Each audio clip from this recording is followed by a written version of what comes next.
Cek cek. So.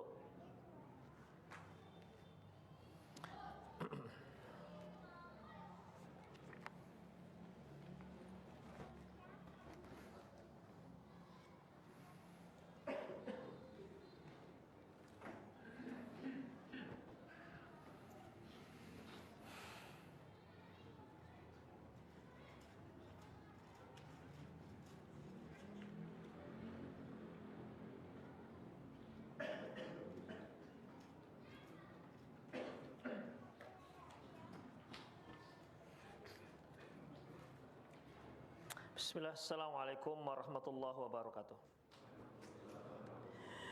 Innal hamdalillah nahmaduhu wa nasta'inuhu wa nastaghfiruh wa na'udzu billahi min shururi anfusina wa sayyiati a'malina. May yahdihillah fahuwal muhtad wa may yudlil falan tajida lahu waliyyan mursyida. Asyhadu an la ilaha illallah wahdahu la syarika lah wa asyhadu anna Muhammadan abduhu wa rasuluh alladzi la nabiyya ba'dah. Wa qala Allah subhanahu wa ta'ala ya ayyuhalladzina amanu taqullaha haqqa tuqatih wa la tamutunna illa wa antum muslimun ya ayyuhalladzina amanu taqullaha wa qulu qawlan sadida yuslih lakum a'malakum wa yaghfir lakum dhunubakum wa man yuti'illaha wa rasulahu faqad faza fawzan 'azima ya ayyuhan nasu taqu rabbakumul ladzi khalaqakum min nafsin wahidah wa khalaqa minha zawjaha wa batha minhuma rijalan katsiran wa nisaa'a wattaqullaha alladzi tasaaluna bihi wal arham innallaha kana 'alaikum raqiba. Amma ba'du, nastaqal hadithi kitabullah wa khairal hadi hadi Muhammad sallallahu alaihi wasallam wa syarral umur muhdatsatuha wa kullu muhdatsatin bid'ah wa kullu bid'atin dhalalah wa kullu dhalalatin finnar. Ikhwati wa akhwat azallahu wa iyyakum. Alhamdulillah kembali kita bertemu dalam kajian kitab tauhid yang ditulis oleh Syekh Muhammad bin Abdul Wahhab rahimahullah. Kita masih di bab ke-33 qaulullahi ta'ala afa aminu makrallah fala ya'manu makrallahi ilal qaumul khasirun. Kita masuk pada matan yang terakhir, dalil yang terakhir dalam bab ini, yaitu Rawi Abdul Razzaq an Ibnu Mas'ud radhiyallahu anhu. Al-Imam Abdul Razzaq meriwayatkan dari Abdullah bin Mas'ud radhiyallahu anhu, ia berkata, qal akbarul kabairi al-isyraku billah.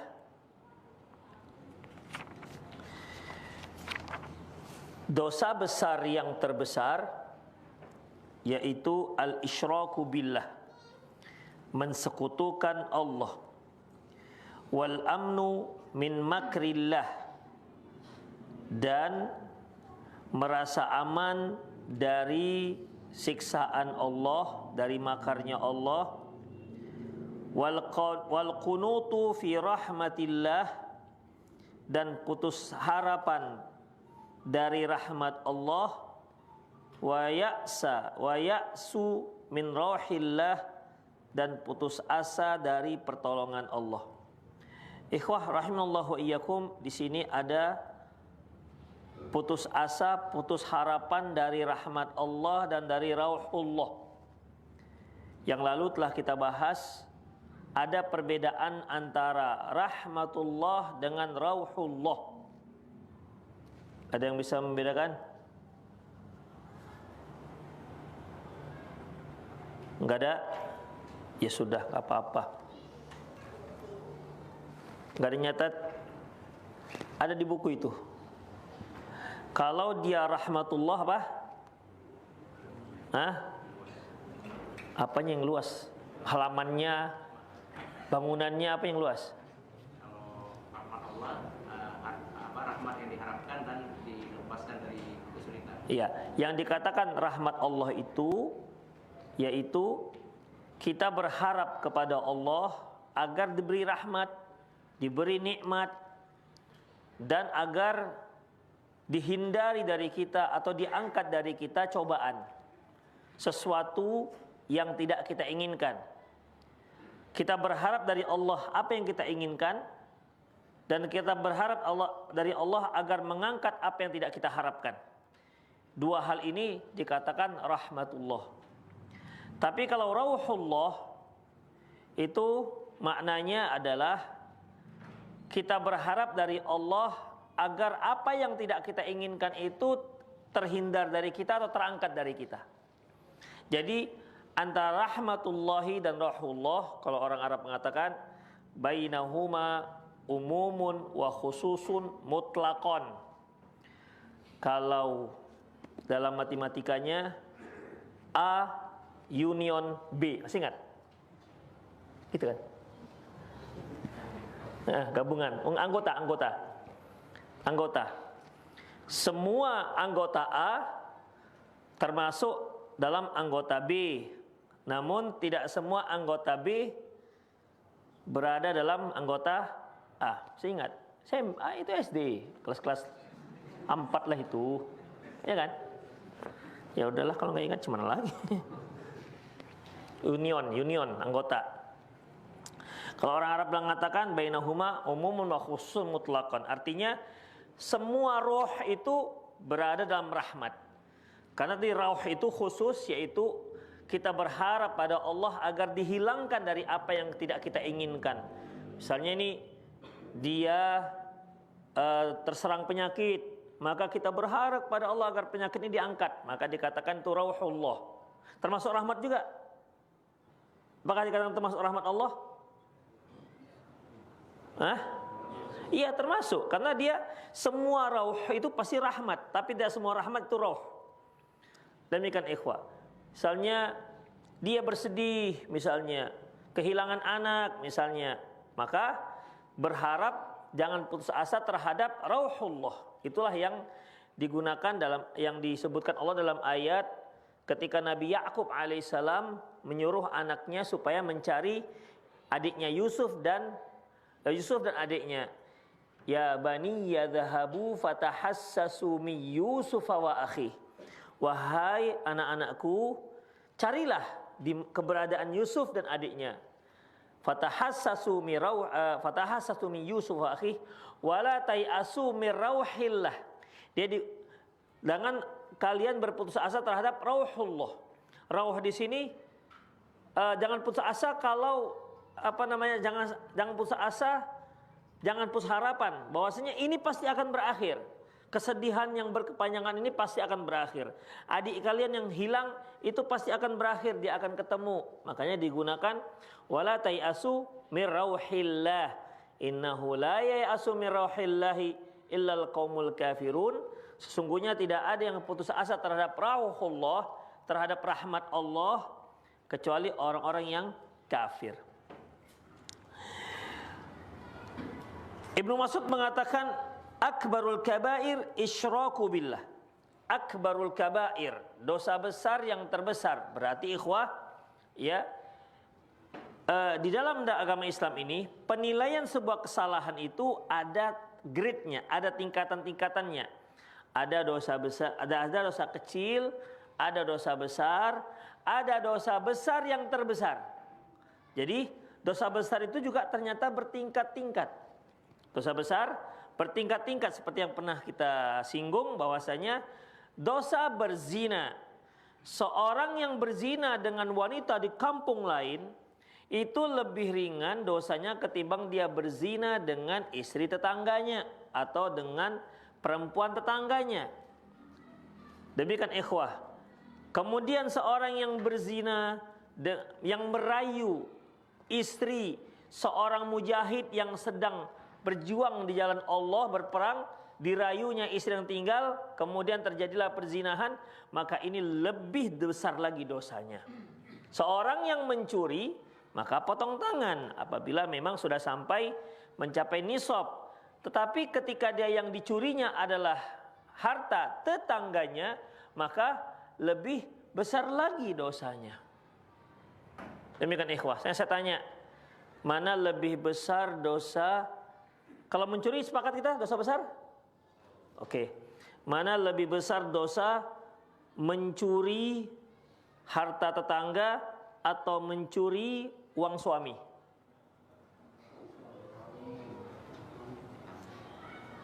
Atau dibalik, anak yang di hadapan saya ini bapak-bapak mencuri uang istri. Istri udah jualan dia, ikhwah, jual kue, dicuri dengan suaminya hanya untuk untuk uang masuk mancing misalnya begitu. Nah, gimana? Nggak ada jawaban. Oke lah, nggak apa-apa. Tapi itu dosa. Macam nggak rela begitu antum. Apa emang banyak terjadi? Ya, cuma gimana ini? Demikian ikhwah. Ya, intinya itu dosa besar. Jadi bolehkan. Ikhwah, dan dosa besar itu terkadang ada yang disuruh jangan lakukan, terkadang disuruh jauhkan. Itu dia. Seperti yang dulu mungkin awal-awal kita masuk di buku ini di jilid kedua, Rasulullah kan ada sebutkan, ijtanibu sab'amu biqat. Jauhi kalianlah ada 7 perkara yang membuat binasa. Di sini kan dikatakan akbarul kabair, dosa besar yang terbesar. Disebutkan yang tempat lain, ijtanibu sab'amu biqat. Jauhilah 7 perkara yang dapat membuat kalian binasa. Yang pertama, al-isyraku billah, asyirku billah, mensekutukan Allah. Yang kedua, as-sihir, yaitu sihir. Yang ketiga, yaitu qatlun nafsil lati harramallahu illa bilhaq, membunuh seseorang yang diharamkan oleh Allah kecuali dengan alasan yang syar'i ataupun dengan yang hak. Aklu riba, makan uang riba. Aklu malil yatim, makan harta anak yatim. Tawalla yaumuz zahaf, mereka yang lari pada saat pertempuran. Qadful muhsanatul ghafilatul mu'minat, menuduh wanita mukminah yang baik-baik berzina. 7 perkara yang Rasulullah katakan, ijtanibu sab'amu biqat. Jauhkan kalianlah dari 7 hal yang dapat membuat binasa. Dan ikhwah, kalau ini kan sudah jelas disebutkan min akbaril kabair. Berarti apa yang disebutkan setelahnya ini merupakan dosa besar yang terbesar. Jadi ada dosa besar yang terbesar. Dan salah satu ciri tanda-tanda dosa besar itu adalah menyebutan tadi ijtanibu, kalimat itu. Ijtanibu, jauhi kalianlah. Kan ada ikhwah larangan itu jangan lakukan, seperti la ta'kulur riba, ya, wala ta'kulur riba adha'afan mudha'afah, jangan kalian makan uang riba berlipat ganda. Wala ta'kulul malal yatimi illa billati hiya ahsan, janganlah kalian makan harta anak yatim. Di situ disebutkan jangan makan, ya, jangan makan riba misalnya. Nah, sekarang saya tanya, antum duduk di sini, di sebelah antum ada uang riba, boleh nggak? Boleh. Betul nih? Ya udahlah, memang begitulah. Demikian. Di sebelah antum ada uang riba. Ya nggak apa-apa, yang penting antum jangan makan. Jangan dimakan ini. Dibelikan jus, diminum? Dibelikan jus, diminum? Tapi jangan makan riba, minum riba. Demikian, sama posisinya. Pernah kan kita bahas bahwasanya kenapa syariat kita selalu menyebutkan wala ta'kulu riba, la ta'kulu mal yatim, janganlah kalian makan riba, janganlah kalian makan harta anak yatim. Karena kebutuhan manusia yang paling urgent untuk kehidupan dunia itu makan. Itu ikhwah, makan di sana. Kalau minum gimana? Kenapa? Mana lebih penting, makan atau minum? Minum. Ya berarti la tashrabur riba. Jangan kalian minum riba. Ikhwah, kenapa tidak disebutkan minum? Minum itu biasanya ngikut makan. Ya, ngikut makan. Makanya ketika kita buang air juga yang kecil ngikut ya kan? Ada nggak waktu kita buang yang kecil, yang besar ngikut? Ada saat diari. Awak kira angin, rupanya misalnya begitu. Ya, ikhwah rahimanallahu wa iyyakum. Jadi sebenarnya intinya itu makan memang, minum itu ngikut. Oleh karena itu, makan merupakan kebutuhan manusia yang paling pokok. Demikian ikhwah. Makan merupakan kebutuhan manusia yang paling pokok. Kalau seandainya dia mau meninggal dunia karena mau mati kelaparan, disediakan di depan dia misalnya 2 potong pisang goreng dengan sebelahnya lagi cek 3,5 miliar, pilih 2 potong pisang goreng atau cek 2,5 miliar? Hah? Enggak, pilih hanya satu. Pisang goreng. Kenapa? Antum kalau pilih pisang goreng masih bisa cari uang 3,5 miliar, walaupun ya nggak mungkin juga kadang-kadang. Tapi lumayanlah bisa hidup. Tapi kalau pilih yang ini habis diambil meninggal, untuk apa gunanya? Makanya makan itu menunjukkan makna aulawiyah. Kalau makan saja nggak dibolehkan, apalagi untuk yang lain. Makan ini kan kebutuhan pokok. Untuk kebutuhan pokok saja nggak boleh, apalagi untuk kebutuhan primer. Untuk kebutuhan sekunder saja, primer aja nggak boleh, apalagi untuk kebutuhan sekunder, apalagi untuk kebutuhan tertier. Itu ikhwah, tidak dibolehkan. Ada uang riba untuk beli apa? Misalnya untuk mengupgrade HP-nya lah. HP-nya iPhone 7 upgrade dengan iPhone 20 misalnya. Udah ada iPhone 20? Anggaplah ada, demikian. Tapi pakai uang riba, ikhwah. Sedangkan untuk makan aja nggak boleh, apalagi hanya untuk ganti-ganti HP. Itu yang dimaksud. Ya, jadi di sini kita duduk di sebelah kita ada uang riba, ya nggak masalah. Tapi ada dosa nggak boleh kita dekat-dekat. Ya, ada dosa kita nggak boleh dekat-dekat. Apa itu? Hah? Zina. Nggak boleh dekat-dekat, ikhwah. Antum duduk di sini ada zina, boleh? Gimana bentuknya begitu? Antum duduk di sini ada zina itu gimana bentuknya? Nggak terbayang pula dengan kita. Demikian, artinya semua yang mengarah-arah ke arah sana udah nggak dibolehkan. Khamar, boleh antum duduk di sini, di sini di sebelah antum ada khamar tua seceret, boleh? Hah? Nggak kan? Antum nggak minum, cuman paling hawanya lah yang macam kencing kuda itu. Demikian. Di sebelah ini, boleh antum duduk di situ? Nggak boleh, ikhwah. Loh, tapi kan nggak minum, walaupun nggak minum. Itulah kerasnya dengan larangan ijtanibu, jauhi. Atau kebalikannya, la taqrabu, jauhi artinya kan kebalikannya itu la taqrabu. Itu ikhwah rahimallahu wa iyyakum. Jadi ikhwah rahimallahu wa iyyakum, ada dosa besar itu dengan menyebutkan jelas, yaitu akbarul kabair, menyebutkan ini dosa besar yang terbesar. Ada juga dengan menyebutkan ijtanibu, dengan kalimat ijtanibu atau la taqrabu, itu menunjukkan dosa besar. Kemudian ikhwah, atau disebutkan macam hadis tadi, yaitu perkara-perkara yang membuat binasa. Seperti tadi, ijtanibu sabamu biqat, jauhi kalianlah 7 perkara yang buat binasa. Pertama kalimat jauhilah itu sudah menunjukkan dosa besar. Mubiqat itu juga termasuk menunjukkan tanda dosa besarnya.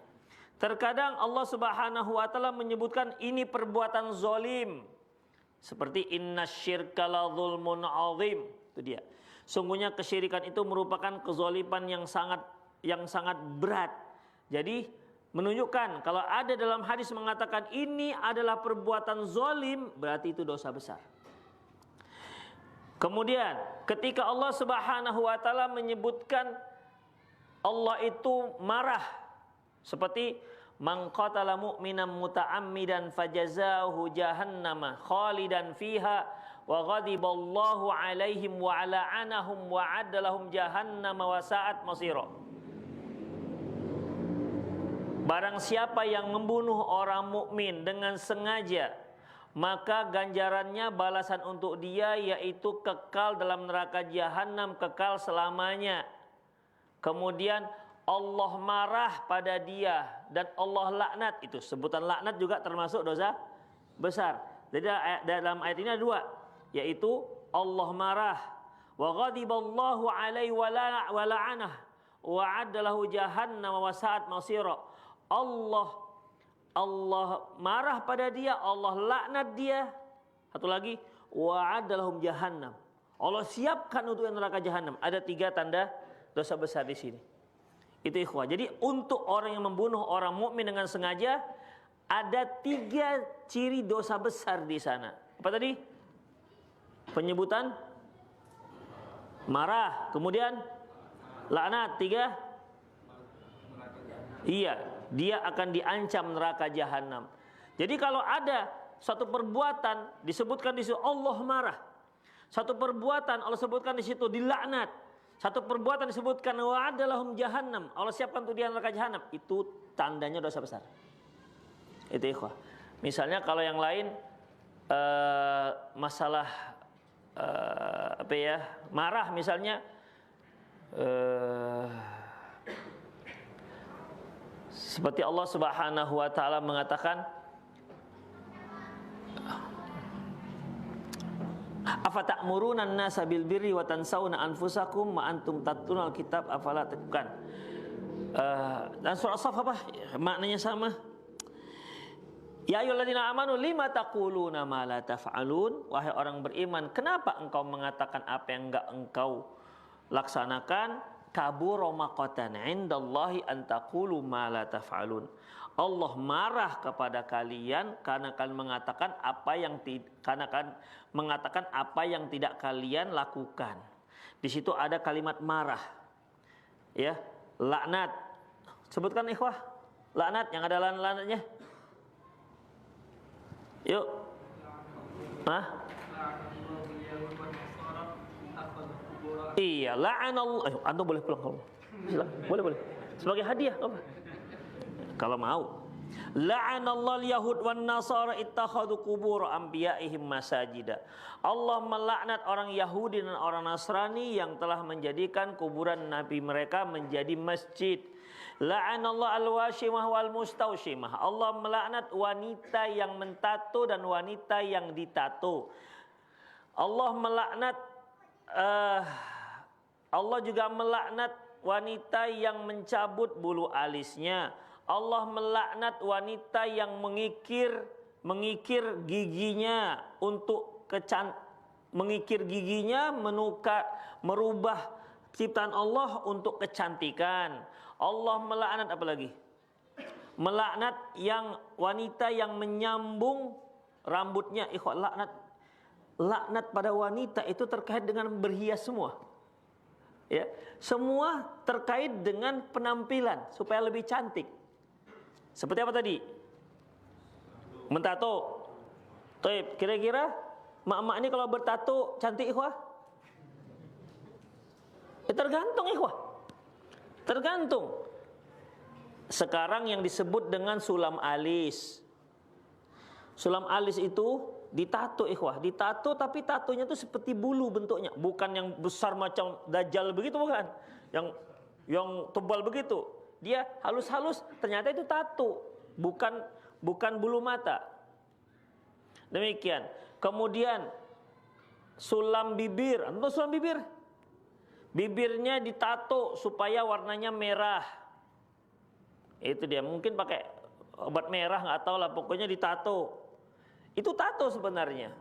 Demikian. Kalau orang-orang Arab terdahulu membuat bintik-bintik, titik-titik tertentu di wajahnya, bagi mereka itu sebuah kecantikan. Itu ikhwah rahimanallahu wa iyyakum. Ya. Alis, kalau alis jangan tanya, sekarang semua kita paham. Mencabut alis terkait dengan kecantikan, menyambung rambut. Termasuk pakai rambut wig, ya kan, rambut wig.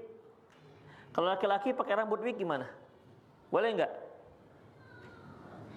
Dia sebenarnya botak, tapi dia pakai rambut seolah-olah dia macam orang Korea gitu.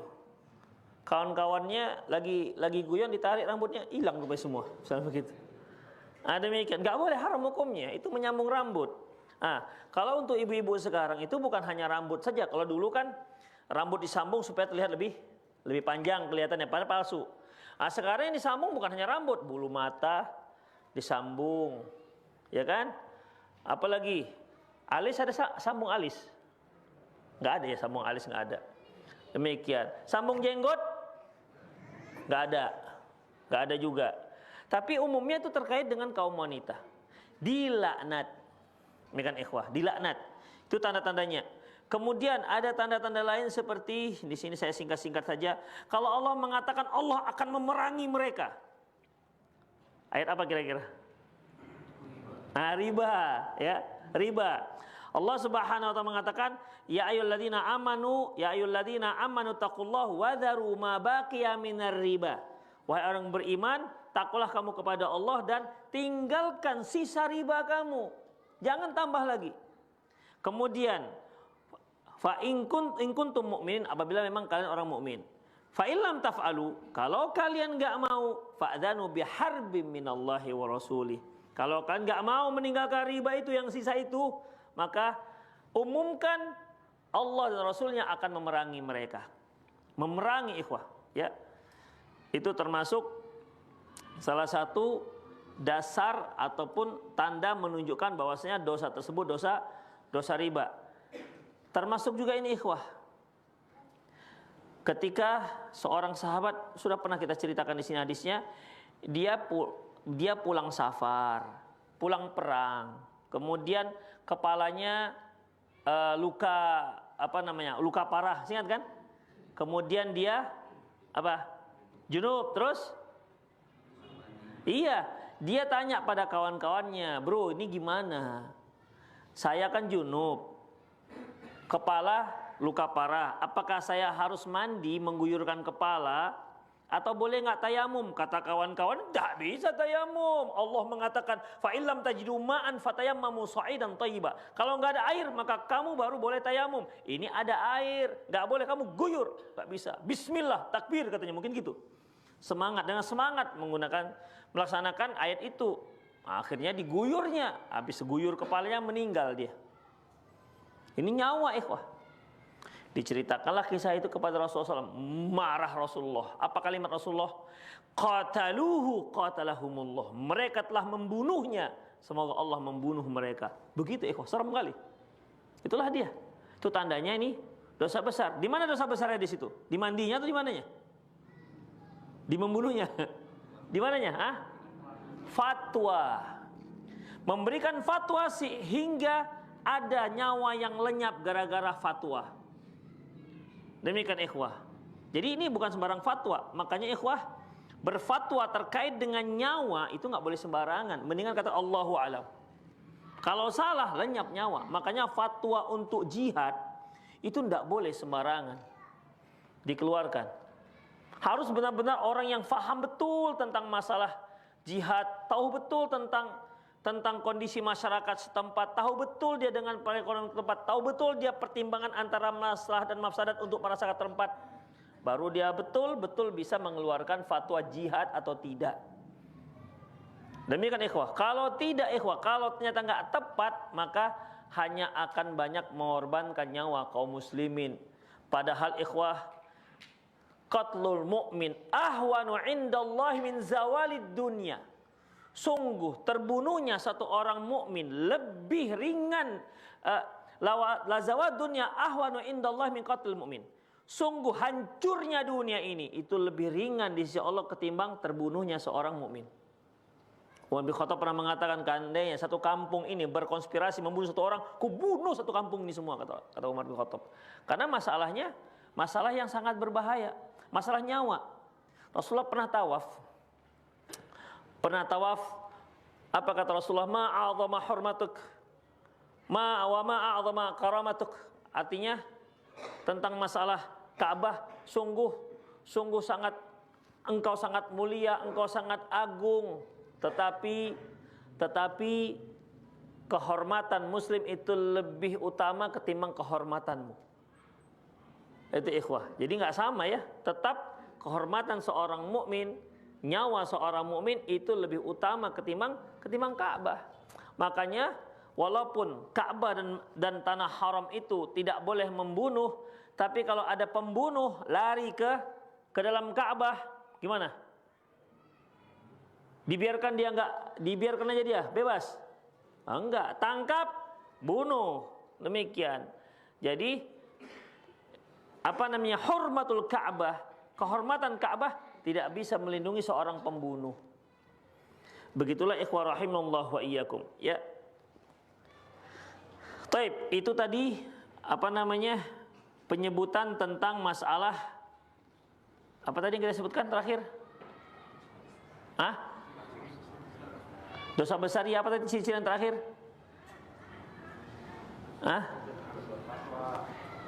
Gimana?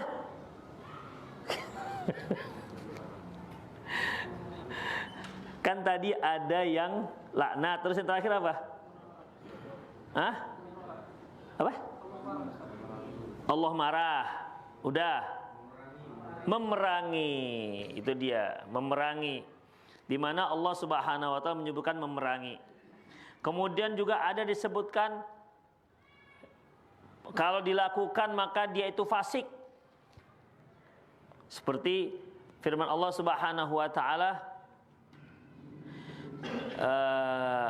wala ta'kulu mimma lam yudhkarismullah alaihi fa innahu lafisq. Jangan kamu makan hewan yang enggak disebutkan nama Allah karena itu fasik. Atau waman lam yahkum bima anzalallahu fa humul fasiqun. Tidaklah seorang barang siapa yang tidak berhukum dengan Allah, dengan hukum Allah, maka dia orang fasik. Atau disebut munafik. Apa contoh ayatnya, ikhwah? Contoh hadisnya apa yang disebutkan munafik? Yuk. Ayatul munafik. Tanda munafik ada berapa? 3. Ayatul munafik salah. Tanda orang munafik ada 3. 1. Idza haddatsa kadziba. Kalau dia berbicara senantiasa bohong. Senantiasa bohong ya. Bukan bohong sekali-sekali, enggak, senantiasa bohong. Berarti bohong ini apa ini? Dosa apa ini? Dosa besar. Wa idza tumina khana. Apabila dia diberi amanah dia khianat. Berarti pengkhianat itu dosa besar. Wa idza wa'ada akhlafa. Apabila dia berjanji dia selalu ingkar dengan janjinya. Berarti sering ingkari janji itu tanda orang munafik dan itu termasuk dosa besar. Ada satu lagi. Wa idza khasama fajaro. Apabila dia bertengkar, dia bersikap fajir. Dia apabila bertengkar dia berbuat jahat. Jadi kalau bertengkar bukan hanya sekedar mulut, tapi bisa main pukul, bisa main lempar atau main bunuh begitu. Itu ikhwah. Itu merupakan tanda dosa besar. Kemudian adanya ancaman nanti di hari kiamat. Seperti salasun la yukallimuhumullah yaumal qiyamati wa la yuzakkihim wa lahum adzabun alim. Ada 3 orang yang tidak akan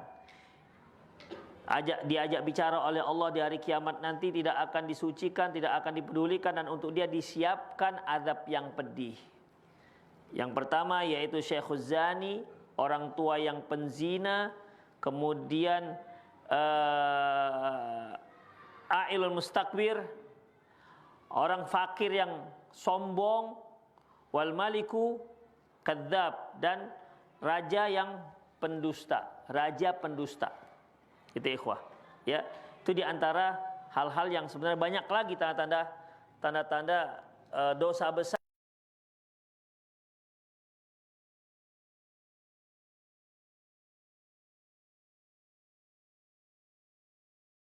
yang disebutkan baik dalam Al-Quran maupun dalam hadis Nabi SAW.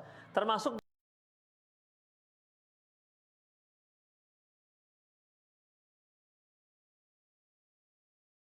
antaranya adanya ancaman hukuman had. Ancaman hukuman had itu seperti kalau mencuri potong tangan, kalau dia yang sudah berumah tangga berzina maka dirajam, kalau dia masih gadis atau masih pejaka maka dicambuk 100 kali, kalau dia menuduh orang berbuat zina namun tidak sanggup mendatangkan 4 orang saksi maka dia dicambuk berapa kali? 80. Demikian ikhwah. ya 80. Kalau dia minum khamr dicambuk 40, itu menunjukkan karena ada hukuman itu menunjukkan dosanya dosa besar. Itu ikhwah rahimallahu wa iyyakum. Mereka yang tidak membayar zakat pada dia sanggup, maka boleh, pemerintah boleh merampas hartanya, setengah hartanya. Boleh. Itu ikhwah, ya. Itulah beberapa hal yang terkait dengan dosa besar. Kalau saya lihat di sini, masya Allah, Syekh Abu Hatim Sa'id Al-Qadhi, beliau mengumpulkan sampai 30 tanda-tanda dosa besar. Kita bacakan cepat aja. 1. Bentar. 1. Kalau Allah mengatakan ini dosa besar. 2. Kalau Allah mengatakan ini perkara yang dapat membuat celaka. 3. Kalau Allah mengatakan ini buat perbuatan zalim. 4. Apabila Allah mengatakan Allah marah atau Allah murka. 5. Kalau Allah mengatakan Allah akan perangi dia. 6. Kalau Allah menyebutkan ini adalah perbuatan yang menentang aturan Allah. Itu berapa? 6. Coba sebutkan satu sih. Sebutkan satu. Yuk, 1. Satu aja. 1 aja dari 6. Masa hilang semua? Bantu-bantu belakang kaki. Mentang perintah Allah. Sebutkan lagi. Allah marah. Allah melaknat. Belum saya sebutkan. Iya, oke. Jangan nangis antum, belum. Lupa. Zolim, Pak. Udah berapa? Udah 6 ya? Udah habis. Takut ditanya, udah habis kan? Habis. Apa tadi yang pertama? Allah mengatakan ini dosa besar. Yang kedua? Yo, nggak ada yang nanya. Saya ulangi. Allah mengatakan ini dosa besar. Allah mengatakan ini perbuatan yang dapat membuat binasa. Yang ketiga, Allah mengatakan ini perbuatan zalim. Yang ketiga, Allah mengatakan Allah marah Allah akan marah bagi yang melakukannya. Kelima, Allah katakan dia akan perangi orangnya. Yang keenam yaitu menentang perintah Allah. Yang ketujuh, pelakunya rugi. Ingat? Oke. Nanti kalau udah 30 nanti yang pulang, yang jawab boleh pulang ya. Banyak nih 30. Demikian. Udah. Yang ke-8, Allah sebutkan pelakunya fasik. Yang ke-9, Allah katakan Allah nggak akan lihat dia nanti di hari kiamat seperti yang kita sebutkan tadi. Yang berapa nih? 9 apa 10 sih? Ini sekarang yang mau saya sebutkan ber 9 apa 10? Cuman 10 lah bang. 10.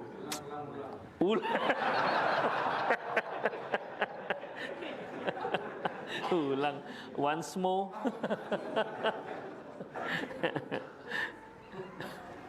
10 dapat menghanguskan amalan.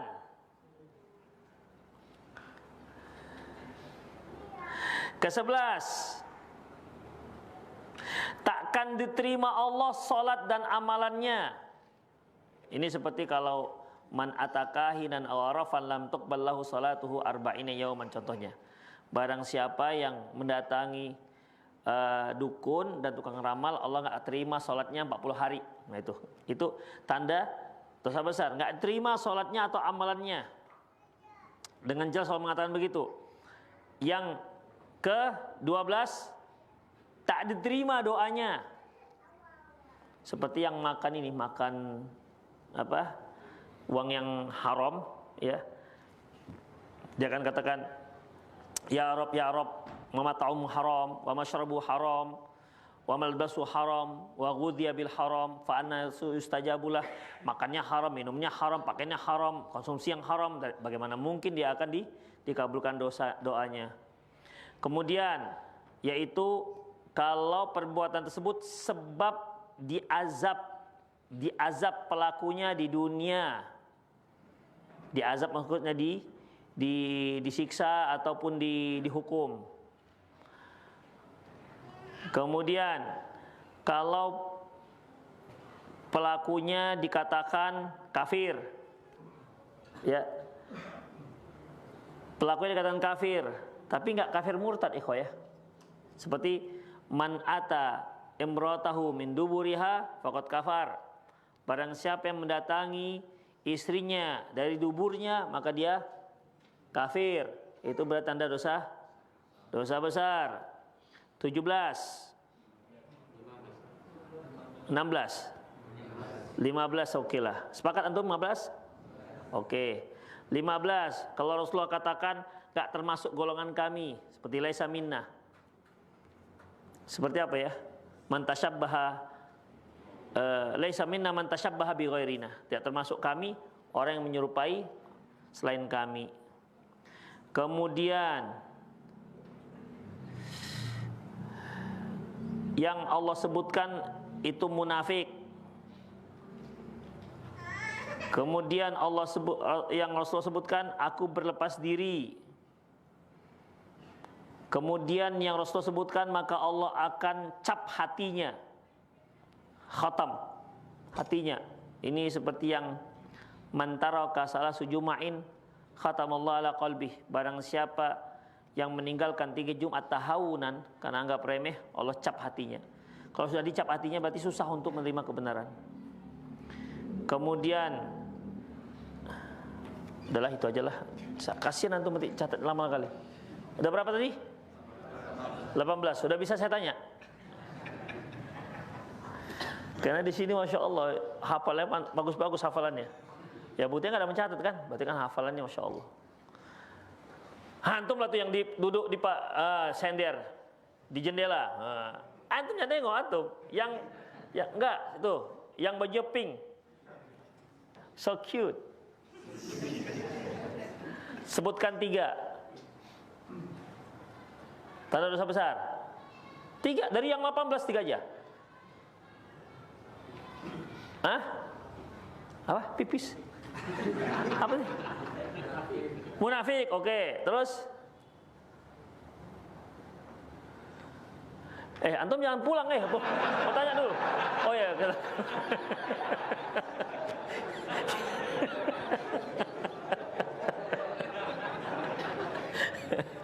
Apa lagi? Fasik, apa lagi? Atau lagi? Nggak cukup lah ya. Ini tunduk-tunduk ini semuanya. Udahlah kalau gitu.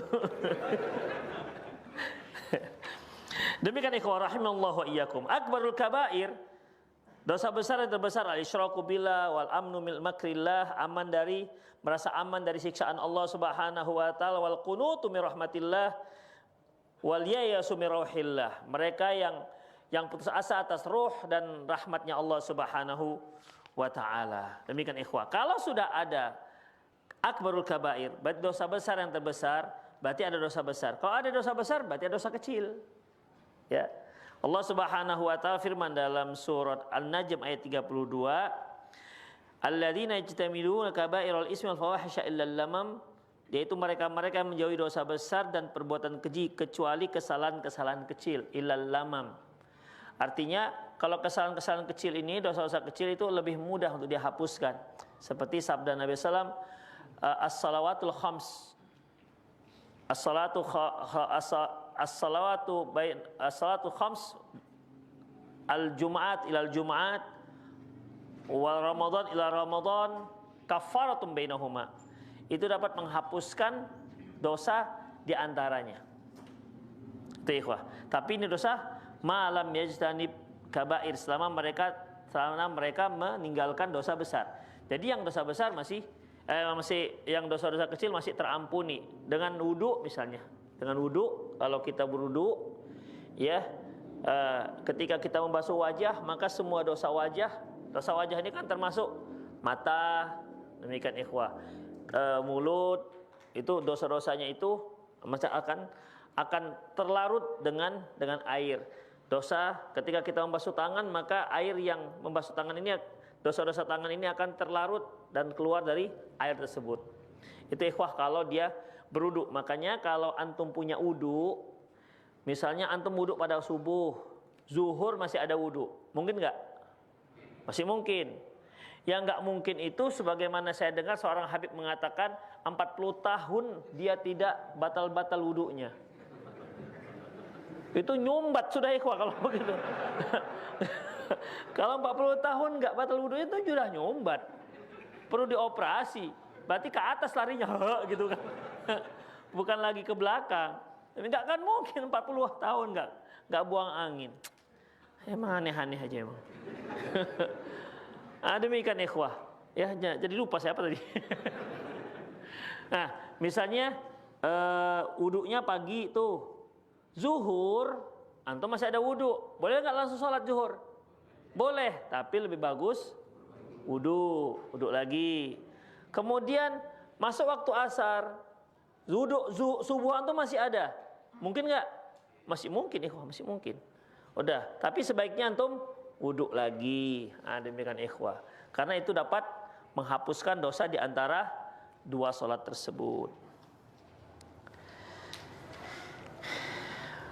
Kemudian di sini disebutkan man kanat lahu imra'atani famala ila ihdahuma jaa yaumal qiyamati wa shiqquhu ma'il. Barang siapa yang memiliki dua istri lantas dia cenderung kepada salah seorang dari istrinya tersebut, maka dia akan datang di hari kiamat dengan keadaan badannya miring sebelah.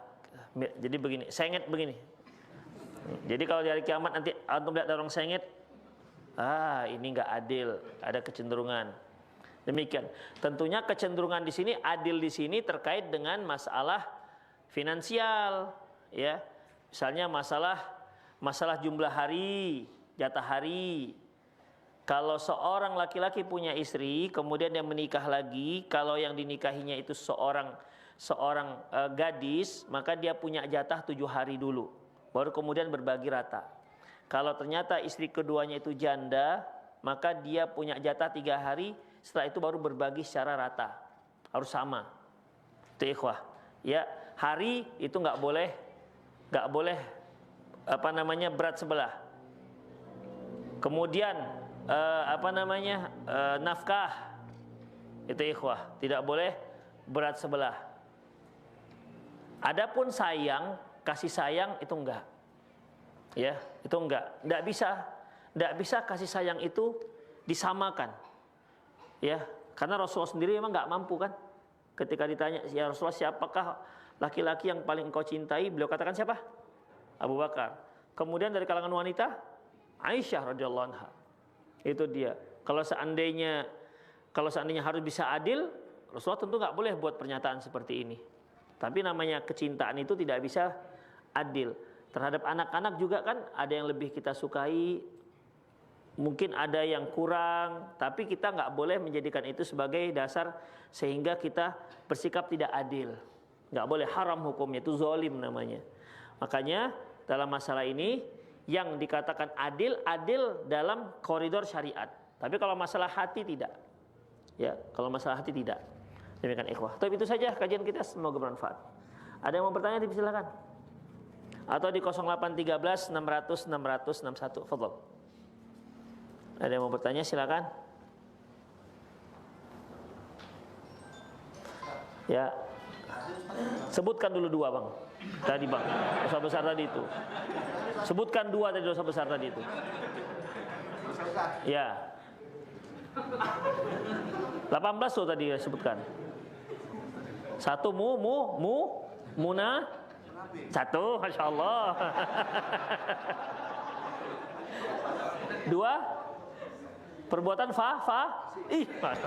Oke, silakan nanya. Antum sebutkan, kamu nanya nanti sebutkan dulu itu.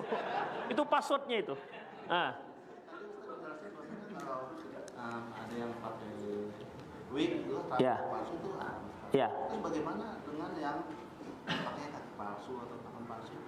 Oh, kalau kaki palsu, ya, nggak apa-apa, ya, nggak apa-apa. Kalau wig ini kan ikhwah, dia sebenarnya punya apa namanya? Punya rambut yang sudah sempurna rambut. Laqad kalau kenal insana fi ahsani taqwim. Kami telah ciptakan manusia itu sebaik-baik ciptaan. Jadi rambut yang sudah ada nggak usah disambung-sambung. Misalnya seorang, terutama kalau laki-laki kan biasa kalau dia banyak mikir tuh bagian atas ini botak, ya kan? Perempuan nggak pernah saya lihat di sini botaknya, tapi laki-laki sering. Demikian ikhwah. Ya, jadi dalam masalah ini boleh nggak dia pakai wig? Nggak boleh ikhwah. Ya, nggak dibolehkan. Apalagi memang ada dalil khusus. Adapun kalau pakai kaki palsu, ada seorang sahabat ikhwah, dia ketika perang disabet musuh hidungnya, jadi habis. Maka dia membuat hidung palsu tapi dari perak. Bayangkan wajahnya kilat gitu kan, dari perak. Ternyata apa namanya, pakai dari metal perak itu bau. Akhirnya dia rubah dengan emas, hidung emas, baru cocok dengan dia. Ikhwah, artinya boleh, ya boleh pakai hidung palsu tapi terbuat dari emas. Ini salah satu dispensasi. Kalau gigi emas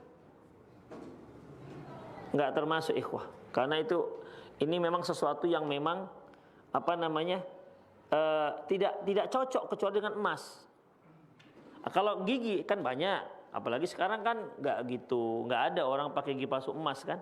Kalau udah ada gigi yang mirip dengan gigi asli. Demikian ikhwah. Jadi sahabat tuh memakai hidung palsu itu karena darurat, karena nggak ada yang bisa kecuali dengan yang emas, yang cocok, nggak bau dia. Apalagi di hidung kan. Hidung kan memang tempat saraf-saraf penciuman. Oke? Ada lagi? Ya, mana dia? 2. Besar-besar. Bukan masuk golongan kami. Ya. Allah tidak melihat. Ya. Apakah termasuk riba kita bercerita sama istri kita, dia menceritakan tentang temannya kerja gitu kan, misalnya di mau tidur gitu kan, kita Kenapa harus mau tidur? Mau makan kenapa? Iya. katakannya cuma kita berdua gitu. Ya. Apakah riba itu? Ikhwah, pada dasarnya ghibah zikruka akhaka bima yakrah. Engkau menyebutkan tentang saudaramu sesuatu yang tidak dia sukai. Hanya saja masalahnya mungkin si istri menceritakan pada kita apa kira-kira saran suaminya, begitu kan? Apa saran suaminya menghadapi orang seperti ini? Maka otomatis tidak apa-apa. Ya. Misalnya nih, antum sedang bermasalah dengan seseorang karena perbuatan buruknya. Antum kepingin konsultasi apa yang saya harus lakukan dengan orang seperti ini. Antum boleh bertanya kepada seorang mufti dan itu nggak ghibah. Ya, nah itu nggak ghibah. Tapi kalau seandainya dengan tanpa menyebutkan merek itu akan lebih baik lagi. Tanpa menyebutkan merek itu akan lebih baik lagi. Ya, jadi boleh, insyaallah. Tapi hanya suami kan, karena suami kan biasanya kasih masukan-masukan. Itu ikhwah. Allahu a'lam bishawab. Namun hukum dasar tetap dia itu masuk dalam ghibah. Ada lagi? Ya, 2. Yang pertama Allah sebutkan itu dosa besar. Ya. Yang kedua Allah sebutkan dosa itu bisa membinasakan. Ya. Ustaz, dulu kan pernah di kantor Ustaz, senior minta gitu Ustaz petikan kata sambutan tapi didiktekan. Nah di dalam kata sambutan itu ada salah lintas agama yang dimintakan didiktekan Ustaz. Apakah itu termasuk dosa besar atau pembentuk Islam itu Ustaz? Yang maksudnya dianya atau tukang ketiknya? Kita yang ketikkan Ustaz, agak membantah juga bagaimana itu Ustaz. Senior yang Iya. Ustaz. Ikhwah rahimallahu wa iyyakum. Kalau dia memang di bawah tekanan, ya insya Allah tidak sebagaimana dosa orang yang tidak berada di bawah tekanan. Adapun salam lintas agama itu kan memang tak dibetulkan, tak dibolehkan. Kita hanya bisa menyebutkan Assalamualaikum warahmatullahi wabarakatuh. Walaupun di hadapan kita itu campur antara muslim dan kafir, maka dibolehkan. Rasulullah pernah mengucapkan salam kepada satu kelompok orang yang di situ bercampur antara laki-laki dan perempuan. Tapi kalau Hong yang sekian batu gitu-gitulah ikhwah. Ya itu kan sudah salam khusus. Seperti salum itu ikhwah, itu salamnya orang Yahudi. Demikian ikhwah. Jadi nggak boleh. Ya. Kecuali kalau salam itu bukan menjadi ciri khas. Seperti kalau kita sebutkan selamat pagi, selamat siang, tidak apa-apa. Tetapi tetap kita dahulukan dengan assalamualaikum kalau dia sama kaum muslimin. Itu ikhwah. Ya. Kalau dia ucapan khusus untuk menunjukkan agama tertentu, maka nggak boleh. Demikian ikhwah, seperti yang banyak disebut-sebutkan sekarang begitu. Karena itu khusus dia, ciri khas, maka nggak dibolehkan. Ya. Jadi kalau bisa dibantah, bantahlah dia. Nggak boleh karena begini. Kalau dia nggak mau juga ya sudah. Ya semoga lebih ringan lah dosanya. Ada lagi? Enggak. Karena al-umuru bimaqasidiha, segala sesuatu itu sesuai dengan apa niatnya. Kan niatnya bukan untuk keluar kan? Iya. Bukan untuk keluar dari Islam. Bahkan ikhwah, kalau dia seorang mengucapkan sesuatu yang ucapan itu kufur, tapi karena terpaksa, maka nggak apa-apa. Illa man ukriha wa qalbuhu mutmainnun bil iman, kecuali orang dipaksa sementara hatinya masih tenang dalam keimanan. Dia terpaksa mengucapkan kekufuran itu, seperti kejadian pada siapa sahabatnya? Ammar bin Yasir. Ya, ayat itu turun pada peristiwa Ammar bin Yasir. Lagi sini, silakan. Ada? Ya Allah. Baik, kita baca dulu nih.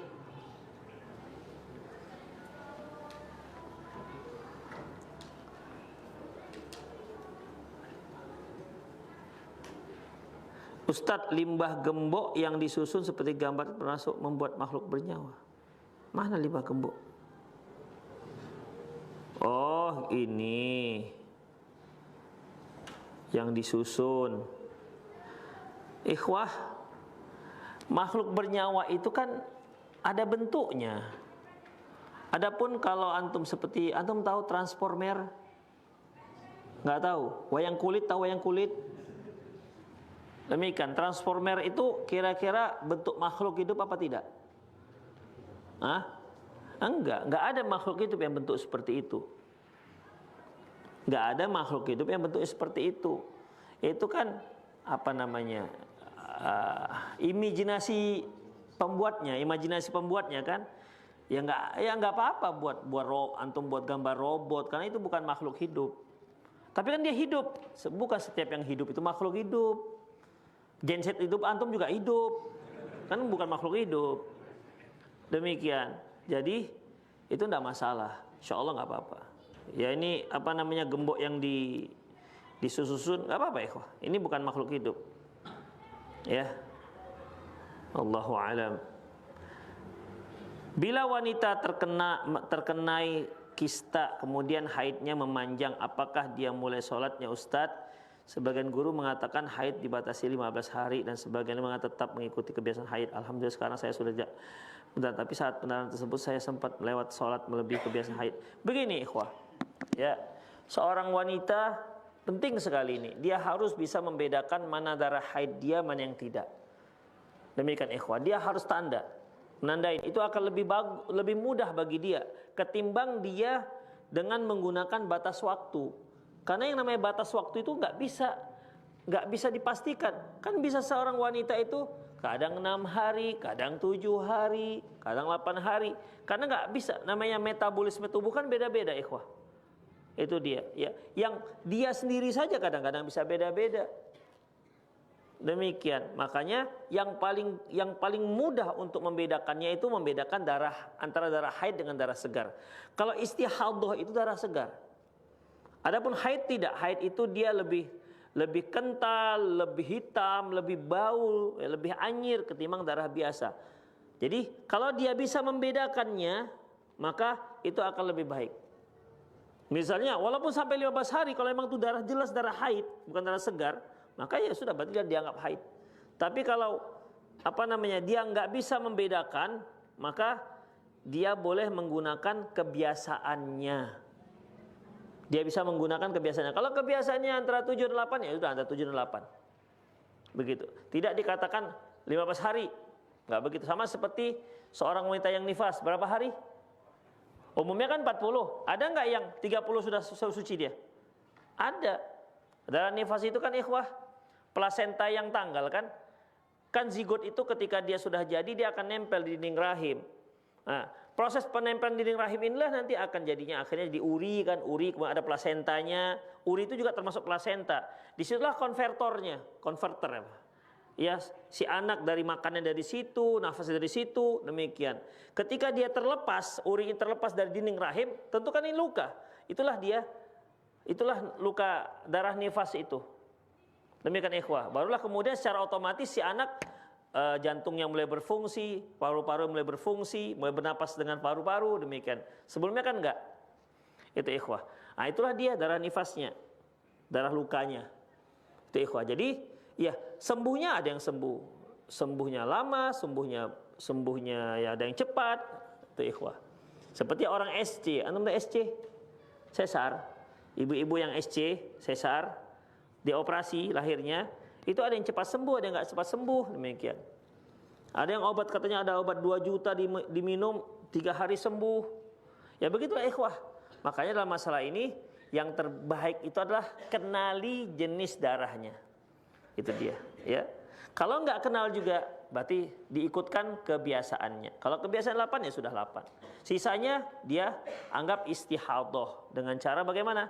Dengan cara dia mandi setiap kali dia sholat, atau juga bisa dengan dia bersuci setiap kali mau sholat. Allahu a'lam. Apakah boleh mengambil kelebihan tanah karena awalnya depan rumah diwakafkan jalan, tapi jalan mengalami perubahan jalur, jalan yang awal berbelok menjadi lurus. Ini pasir punya siapa? Tanah ini, kelebihan tanah. Mengambil, kelebihan tanah dia. Ikhwah, kita kalau mau ngambil tanah itu, kalau menempati, tempati aja. Tapi kalau hak milik nggak bisa, antum harus buat surat. Itu dia. Dulu di RQ ini, kan RQ itu dari perbatasan antara desa Semencirim dengan desa Medan Kriuk. Ternyata di tengah-tengah itu ada tanah lebih dari ukurannya, sekitar 5 meter. Maka yang punya tanah buat surat baru untuk tanah lebih ini. Kalau dia ambil gitu aja, sekitar ambil gitu saja, nanti ketika terjadi pengukuran lebih. Itu ikhwah. Karena dia harus ada suratnya. Karena kita jadi sekarang ini kalau seandainya kita mau itu jadi milik kita, urus suratnya sehingga kita betul-betul jadi punya kita. Kalau enggak ya berarti dia tetap tanah tak bertuan. Kalau tanah tak bertuan itu berarti milik lurah, milik kelurahan. Demikian ikhwah. Itu jadi milik kelurahan. Jadi kalau kelurahan mau ambil, diambilnya itu. Atau dibuatnya surat, dijualnya kepada siapa yang mau. Demikian ikhwah. Atau untuk tanah yang bersebelahan, demikian supaya lebih lebar. Jadi kalau sekedar diambil dengan antum tujuannya hanya untuk dipakai silahkan, tapi kalau diambil untuk hak milik itu nggak akan bisa kecuali kalau ada suratnya. Paham ya ikhwah? Enggak. Alhamdulillah. Apakah termasuk mengolok-olok Allah atau jahil pada saat kita ngajak orang sholat ke masjid tapi mereka jawab duluan aja dan kirim salam ya? Itu tergantung niatnya apa, ya. Tergantung niatnya apa. Kalau dia katakan kirim salam, ya kirim salam dengan siapa? Malaikat maut. Pada siapa kirim salam? Kirim salam pada imam. Ya bisa-bisa saja, nggak ada masalah. Tergantung niatnya apa. Kalau niatnya mengolok-olok, ya kena dia. Dia bukan mengolok-olok Allah, mengolok-olok syariat Allah. Kalau mengolok-olok syariat Allah, ya kena dia. Tapi kalau ya sekedar guyon, dia bercanda, ya maka candanya canda dengan temannya. Kalau niatnya ada canda syariat itu maka dia berdosa. Ya. Tergantung niat ya ikhwah. Nggak bisa juga kita katakan, kamu dosa besar, kamu bisa murtad ini. Digorok lehermu, kamu sudah murtad. Ya. Karena Rasul mengatakan, la yahilu damu imri'in illa min salasin, tidak halal pada seorang kecuali dari 3 hal, di antaranya at-tariku lidinihi wal mufariqu lil jamaah. Mereka meninggalkan agamanya dan yang berpaling dari jamaah kaum muslimin. Nah, saya nggak bisa termasuk di situ. Ustadz, mohon nasihatnya untuk anak yang belum bisa memaafkan bapak anak yang dulu suka ninggalin kami ketika kami masih kecil, kurang bertanggung jawab dan suka mukulin kami. Padahal kami anak-anaknya perempuan semua. Setelah mama kami meninggal, bapak kami suka meminta duit kepada kami anak-anaknya. Tapi anak pribadi agak kurang ikhlas mengingat bapak kami dulu pelit pada anak-anaknya. Apakah kami bukan anak yang berbakti pada orang tua? Ya jelas nggak berbakti namanya ikhwah. Ikhwah, kalau orang tua kita nggak bertanggung jawab, maka yang berdosa kan dia. Itu tanggung jawab dia. Ketika kita sebagai anak yang diwajibkan oleh Allah untuk berbakti kepada orang tua, kita nggak melakukan, kita berdosa. Jadi ketika orang tua tak bertanggung jawab karena dia abaikan anaknya, yang dosa kan dia, bukan kita sebagai anak. Tapi kalau kita sebagai anak membalas hal yang sama, apa bedanya kita dengan orang tua? Itu ikhwah. Maka nggak dibolehkan. Makanya dalam Islam yang namanya keburukan itu dibalas dengan kebaikan, apalagi dia orang tua. Karena bagaimanapun orang tua kita tuh punya kebaikan. Ikhwah, orang tua kita tuh walaupun misalnya lahir anaknya dititip langsung ke panti asuhan, itu anaknya kalau nanti dia sholat, dia rajin, dia soleh atau solehah, orang tuanya dapat pahalanya. Karena dia muncul dikarenakan orang tuanya. Makanya Rasulullah pernah katakan bahwasanya wa allaisa lil insani illa ma sa'a. Allah menyebutkan sesungguhnya tidak ada yang bisa didapati oleh seseorang kecuali apa yang pernah dia usahakan.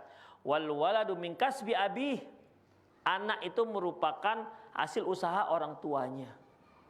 Jadi kebaikan-kebaikan yang dilakukan oleh si anak itu orang tua akan mendapatkannya. Dan kalau orang tua yang mengajarkannya, dapatnya 2. Dia sebagai orang tua dan sebagai orang yang mengajarkan anaknya. Demikian ikhwah. Jadi jangan dibalas keburukan dengan keburukan. Apalagi dia bapak, ikhwah. Masalahnya adalah anak perempuan itu ketika menikah dia butuh bapaknya. Dia butuh bapaknya. Demikian ya. Jadi balaslah kebaikan dengan keburukan dengan kebaikan. Udah dilupakan saja. Kenapa kita harus lupakan? Kenapa kita harus maafkan? Ikhwah, kita itu juga banyak salah. Kalaupun nggak ke orang tua kita, mungkin ke anak kita, mungkin ke istri kita, ke suami kita, ke tetangga kita, atau kawan-kawan kita. Harapan kita kalau kita memaafkan orang yang berbuat buruk kepada kita, harapan kita juga mendapat kemaafan. Itu maksudnya. Ya, itu ikhwah. Memang apakah kan sulit Ustaz? Ya, semakin sulit semakin besar pahalanya. Demikian ikhwah. Makanya Allah mengatakan wasari'u ila maghfiratin min rabbikum majannatan 'arduhas samawati wal ardu u'iddatil muttaqin. Bersegeralah kalian untuk mendapatkan keampunan dari Allah dan mendapatkan surga yang luasnya seluas langit dan bumi, disiapkan untuk orang yang beriman. Disiapkan untuk orang yang bertakwa. Alladzina yunfiquna fis sarra wad dharra, mereka yang berinfakkan hartanya dalam keadaan lapang dan dalam keadaan sempit, wal kadhiminal ghaidh, dan yang orang yang mampu menahan amarahnya, wal afina 'anin nas, dan orang yang memaafkan orang lain. Makanya kalau kita lihat para nabi-nabi itu mudah memaafkan. Ya, walaupun satu dengan yang lain itu nggak sama tingkat memaafkan, seperti Nabi Yusuf dengan ayahnya. Sudah pernah kan kita ceritakan? Demikian Nabi Yusuf mengatakan, kata ayah Nabi Yusuf, qala sa'ufa astaghfir lakum rabbi. Nabi Yusuf mengatakan, qala yaghfirullahu lakum. Sama-sama maafkan, tapi kalau ayahnya nanti akan dimaafkan, Nabi Yusuf mengatakan dimaafkan. Gitu ikhwah. Tapi dimaafkan. Itu dia, dimaafkan. Makanya semakin kuat iman seorang, semakin mudah dia memaafkan. Tapi ikhwah, itu saja kajian kita. Ya, sudah 30 lewat.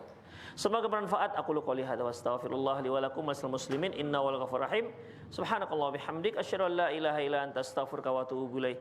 Wa akhiru da'wana alhamdulillahirabbil alamin. Assalamualaikum warahmatullahi wabarakatuh.